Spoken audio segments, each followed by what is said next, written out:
What's up, my friends? Today we're here to find out if Mass Effect Andromeda is worth your time. We'll be going over a couple of different categories, so let's get right into it.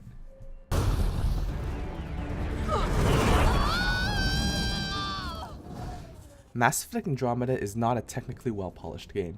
It's riddled with animation issues, graphical glitches, and requires a relatively modern PC to run.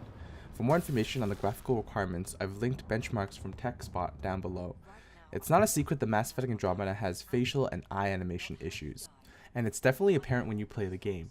The eyes seem lifeless and lip syncing is pretty poor compared to other AAA titles. Protocol's clear. In the absence of communication with the Nexus or the other arcs, we proceed to our appointed Golden World. Solid ground. A big problem with all these issues is that Mass Effect at its heart is a role-playing game, and it utilizes a lot of cutscenes and conversations to drive the story. These issues become super important during these key moments and really break the immersion of the game. I've also experienced some random graphical glitches in the game, but hopefully these issues along with the animation problems will be resolved with driver updates and patches in the future.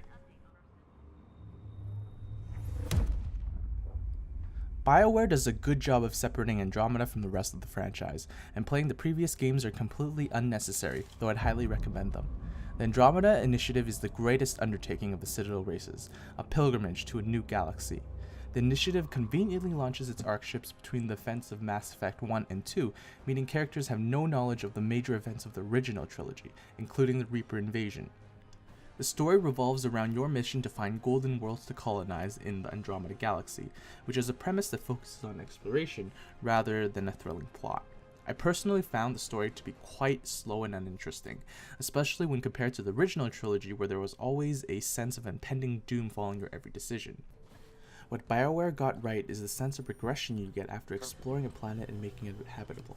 The more outposts you're able to establish, the more people you can release from cryostasis, and that in itself creates different social problems that you as the Pathfinder must solve.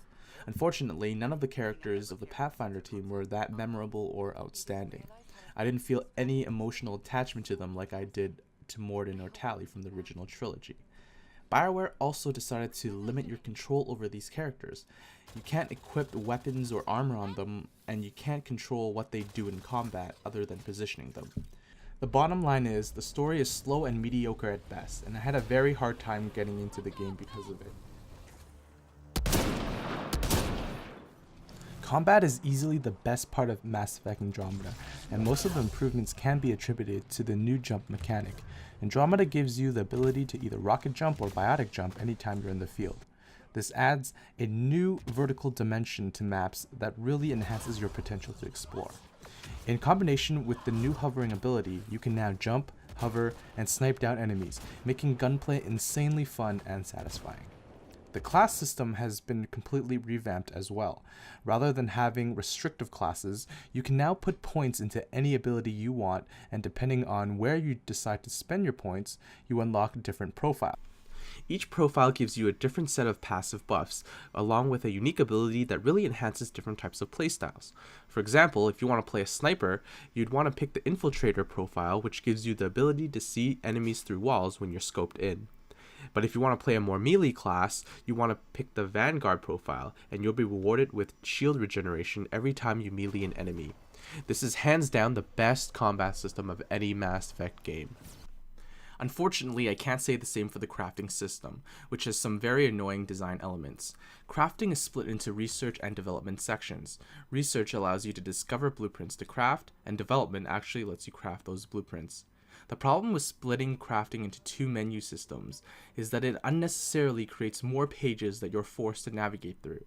Rather than having two menu systems, they could have easily combined them by making research data a crafting material, rather than a whole section on its own. That would have eliminated half the pages you would have to navigate through. Another UI issue that Bioware could have easily fixed is displaying all the materials you have in the development screen. Currently, the only way to check what materials you have when you're crafting is to go through each blueprint individually, which gets very tedious when you have a lot of blueprints. There are a lot of other small, annoying design choices that really add up. For example, prior to patch 1.05, it was impossible to skip the 10-second long animation every time you probe a planet. Although that's now fixed, probing planets give the players very few rewards, and roughly half the planets you probe actually yield nothing at all. So what's the point of even probing planets? So is Mass Effect Andromeda worth the buy? The short answer is no, at least not at full price. Not even the action-packed combat or the gorgeous graphics can rescue the game from its mediocre story, terrible UI designs, and technical issues. Mass Effect Andromeda gets a 6 out of 10 from me, but a few patches to fix the glaring problems and maybe a steep discount in the future may make it worth your while.